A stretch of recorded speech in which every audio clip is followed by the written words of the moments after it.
I'm Matt. I'm Jaime. I'm Joshua. And this is Mythbusters. That's it. Hello, my name's Jaime, and on today's episode of Mythbusters, we'll be busting the myth that the American colonists wanted to claim their independence for Great Britain. Or in layman's terms, that, that they wanted to separate themselves to be their own people. Oh, hey, sup, Josh? How's it going? Oh, what's up? Hey, can I borrow $1? Yeah, oh, sure. I got the $2 bill, but that's okay. Even better. Here you go, my man. Good old Thomas Jefferson.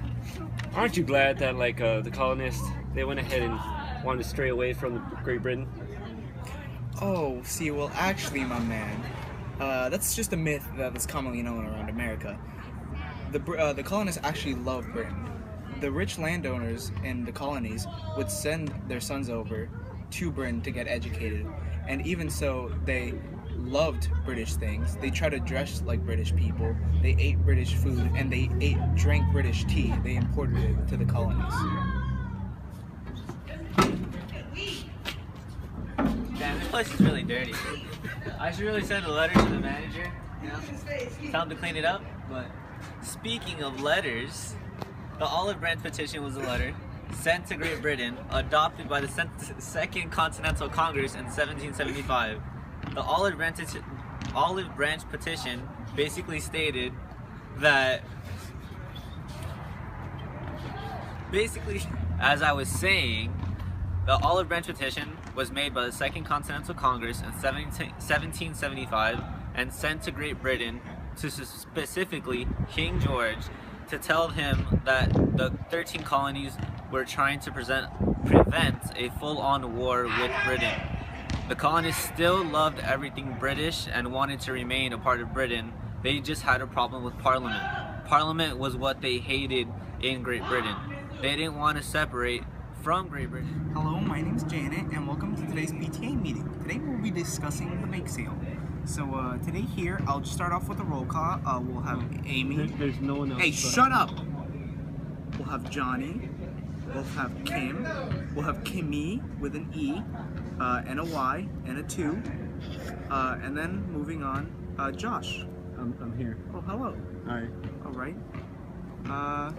Have anything to say, Josh? This reminds me a lot like the First Continental Congress about when Georgia never came.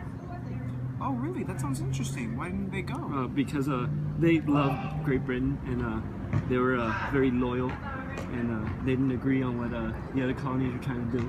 Wait, oh, you don't have to be scared, honey. I'm here for you. But okay, so I thought you said they loved the British, but I thought we hated those guys. You know, us colonists, the Americans. No. Only some of the colonies didn't like Great Britain.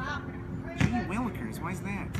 Because some of them they wanted forgiveness, and they loved them and they were loyal. Thank you very much, Sonny. Even though my skit seemed a little not serious, it sort of is. It showed how in the First Continental Congress, all of the colonies didn't agree on separating from Great Britain. Georgia didn't even show up, and even with the colonies that had arrived, they couldn't decide on anything else other than boycotting the Great Britain's goods, and they had already been doing that. So in reality, they didn't decide on anything. In conclusion, I know my skit was sort of far-fetched, but it gives many examples of how this myth was busted. The colonists wanted to be very much like the British. They drank their tea, they dressed like them, and the wealthy ones that could afford it would send their kids over to Britain to be educated. As the video that we use for an example shows, the sources, Rebelling Colonists, episode 1, Liberty, it says that prior to their declaring independence, the colonists really didn't want anything. It was just a year before, showing that it was very not planned. It was very apprehensive and happened all in the heat of a moment, so it was forced upon them, showing that the colonists originally did not want to separate themselves from Great Britain.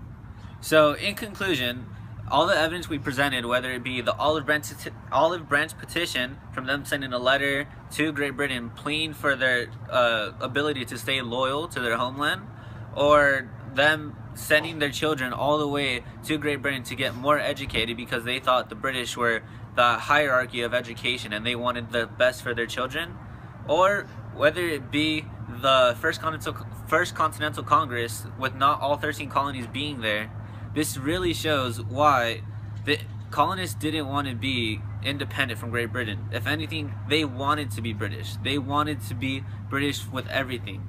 And this proves that our myth is busted. Be good.